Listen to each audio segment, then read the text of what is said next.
What do bronchodilators do to airway smooth muscle in CF patients? Imagine breathing easier during a flare-up.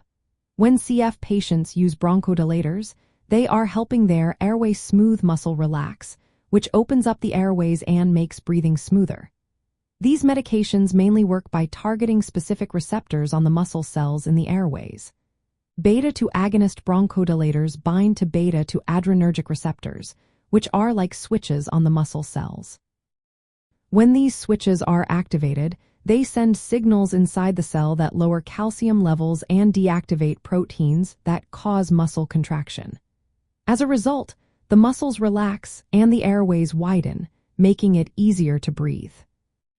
Another type of bronchodilator, muscarinic antagonists, blocks acetylcholine from binding to M3 receptors on airway smooth muscle.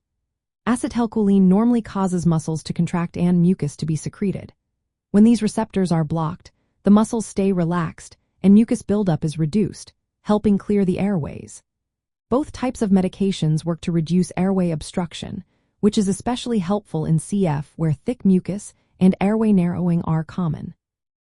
However, CF affects the airway smooth muscle differently because of the underlying defect in the CFTR gene.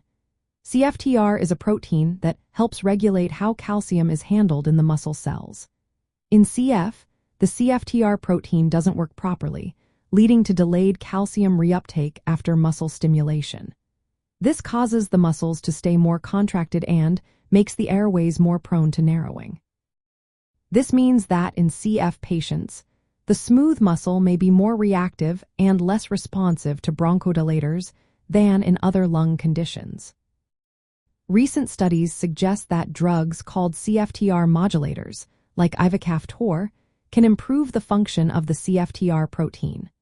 When these are used alongside bronchodilators, they can help restore some normal muscle behavior, reducing airway hyperreactivity and making bronchodilators more effective. But it's important to note that in some CF patients, especially those with advanced lung damage like bronchiectasis, bronchodilators can sometimes cause paradoxical narrowing instead of opening the airways.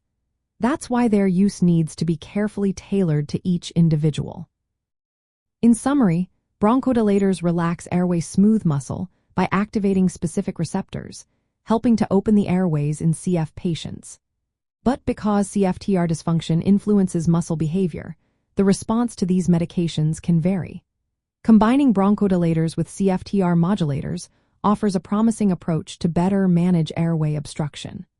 Always consult with healthcare professionals to find the best treatment plan for individual needs.